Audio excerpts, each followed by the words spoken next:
네, 안녕하세요. 주식 후견인 문견우입니다. 네, 오늘의 급등을 급락 C랩과 엔투텍 시작하도록 하겠습니다. 자, 먼저 오늘 시장을 잠깐 보면요. 시장이 오늘은 어제보다는 그 하락 비율이 좀 줄긴 줄었죠. 줄긴 줄어서 뭐 어느 정도 한 75% 정도는 하락하고 25%는 올라가는 모습을 보여주고 있지만 아직까지는 그래도 하락의 폭이 더 세죠. 왜냐면은 그 뭐 대부분 다 아시겠지만 토요일 날 잭슨홀 미팅이 있죠. 거기서 이제 파월이 매파적인 발언을 계속 하지 않을까 이런 부분도 있고 지금 보시면은 뭐 날이 갈수록 독일 쪽이 문제예요. 독일 이거를 갖다가 이제 그 러시아에서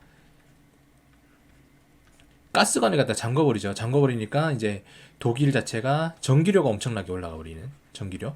전기료가 올라가는 건 좋은데 이 전기료가 우리도 산업용이 있잖아요. 산업용 때문에 탈원전을 하고 나서 우리 이제 제조 물가 자체가 올라가니까 소비자 물가도 급등하는 건데 이런 부분이 전 세계의 리스크가 될 수가 있다는 것이 이제 경기 침체를 갖다가 불러오는 주 요인이 아닐까라고 생각이 됩니다. 그래서 오늘 뭐 코스피는 여전히 이렇게 빠지고 있고요. 그 다음에 신용장관 이건 이틀 전 거예요. 이틀 전 거기 때문에 뭐 금요일 거겠죠. 금요일까지는 어느 정도 채워지는 모습이었지만 이제 내일 부분 나오는 걸 보면 조금 더 달라지지 않을까라고 생각을 합니다. 그리고 이제 뭐 외국인 같은 경우에는 매수가 없고 개인 같은 경우에는 매수세를 올렸죠.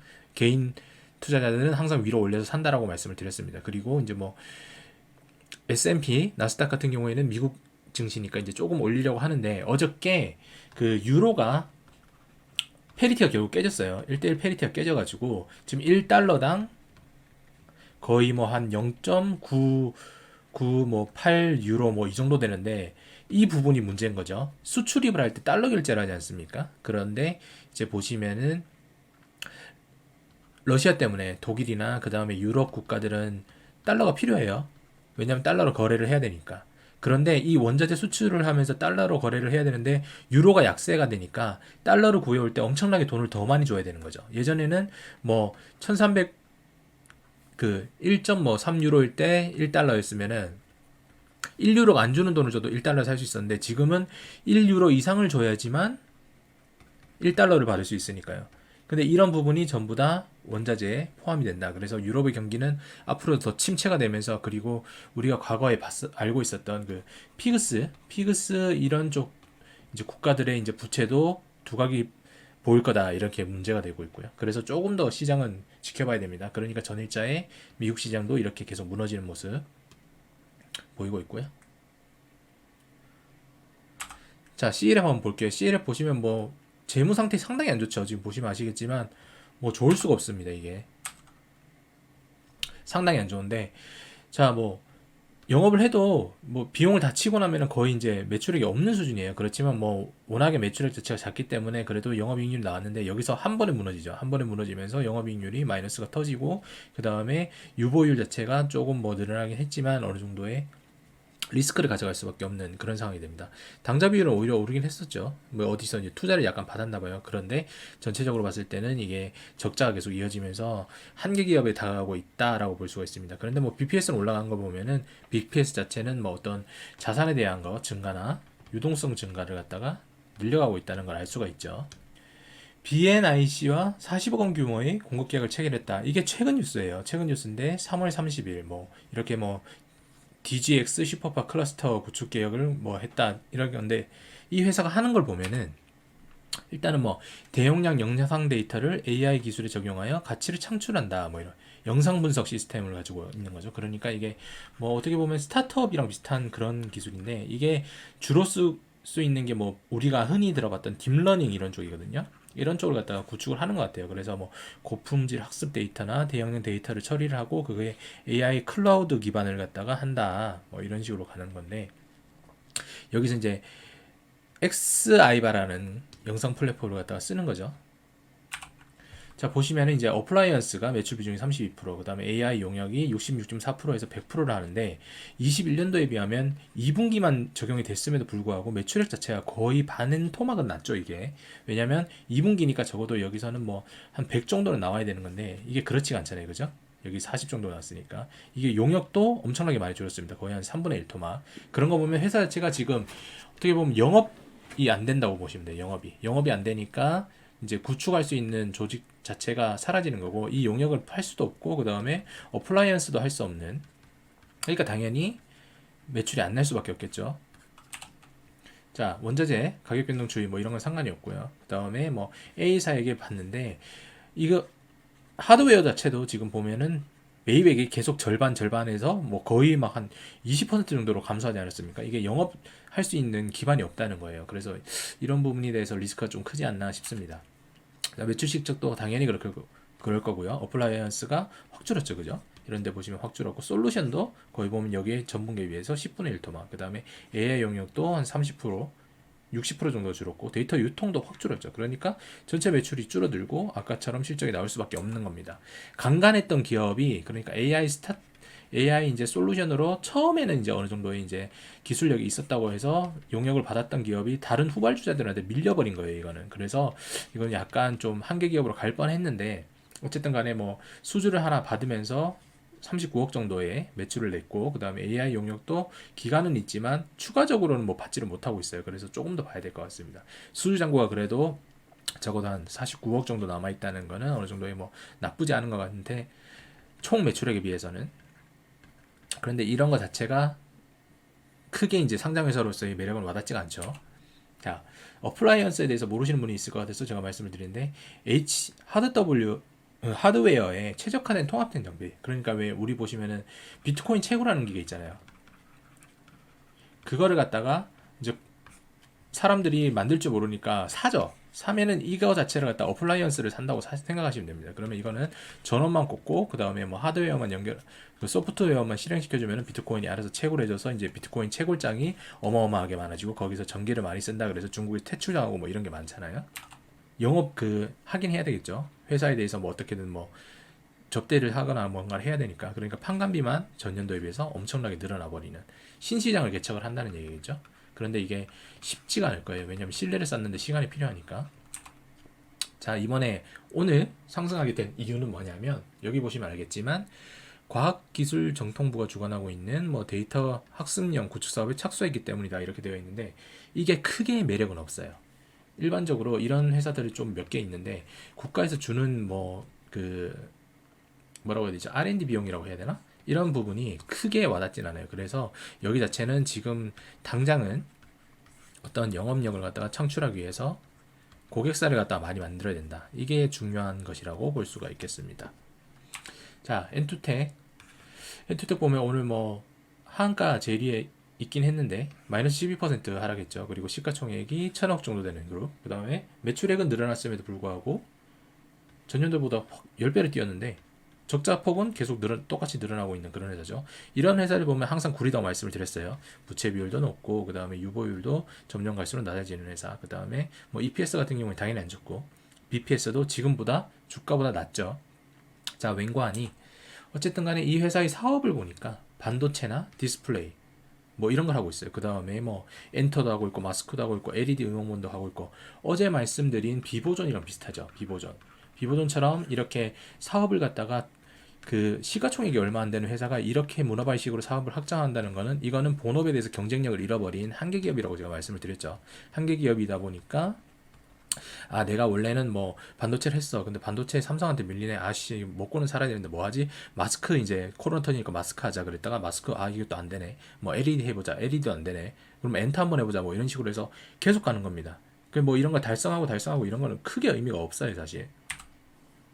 그리고 뭐 마스크 공급 계약도 철회를 했다, 뭐 민영사 소송 이런 걸 하고 있고, 좀 시끄럽죠. 시끄럽고, 이런 회사들을 공통적으로 보면은 전환사채가 많습니다. 전환사채가 무려 15회차예요. 발행된 거 보니까 16회차까지 있더라고요. 그러면은 이거를 전환을 할 수 있는 수량들이 엄청나게 많다는 거겠죠. 보시면은 주가가 떨어지면서 얘들도 다 같이 전환가액을 조정을 하면서 주가를 갖다가 떨어뜨리는 모습을 볼 수가 있습니다. 참 이런 거 보면은 주가 조작범들, 제가 거미줄처럼 엮여 있는 종목 그거에서 이제 설명을 드렸지만, 이런 회사들이 아직도 끊어지지 않고 많습니다. 보시면은 전환 주식수가 확 늘어나고 있잖아요. 그만큼 이제 기존의 주주들에게는 손해다, 뭐 이런 거죠. 되어 있는 거고. 자, 결국 이 엔투텍이 최근 뉴스에서는 반기 매출이 222%가 증가를 했다고 얘기를 합니다. 그러면 아까 보셨다시피 드라마에서 엄청나게 제작 그 비용이 올라가니까 매출액이 50억에서 500억으로 뛰고, 그죠? 그런데 이제 약간의 영업이익이 있었지만 이게 다음 연도에 바로 이제 적자로 바뀌었잖아요. 그죠? 보시면 뭐 디즈니 그리드, 뭐 비밀의 숲의 이수인 작가 뭐 쟁쟁하죠. 이러니까 뭐 재밌을 것 같고, 드라마 인사이더도 얘들이 제작을 했어요. 그래서 뭐 회당 제작비 한 9억 정도에다가 총 계약 금액이 144억, 그죠? 144억이니까 이게 아까 그 회사의 매출을 올리는데 엄청나게 컸던 거죠. 컸던 건데, 이게 보시면 알겠지만 물적 분할로 신설법인인 에이스 팩토리가 영위를 한다라고 여기 적혀 있어요. 그러니까 이 매출 자체는 에이스 팩토리가 이제 가져가게 되는 거죠. 그러면 아까 500억에서 144억은 이제 앞으로 엔투텍에서는 볼 수가 없는 겁니다. 왜냐? 여기 보시면은 자회사 지분을 양도해 버렸기 때문이죠. 에이스 팩토리 주식을 양도했다. 엔루트 벤처 투자 조합이다. 제가 봤을 때 이 회사는 어떻게 되는 거냐면, 여러 개적으로 문화발 사업을 확장을 하고 나서 이 중에 한 개를 갖다가 우회 상장을 하려고 했던 것 같아요. 그게 엔터였던 것 같습니다. 엔터였던 건데, 엔터가 갑자기 잘 됐는데 우회 상장 요건에서 버티기 힘드니까 이거를 갖다가 그냥 최대 주주가 그 다른 업체에게 팔아버린 것 같아요. 124억 정도.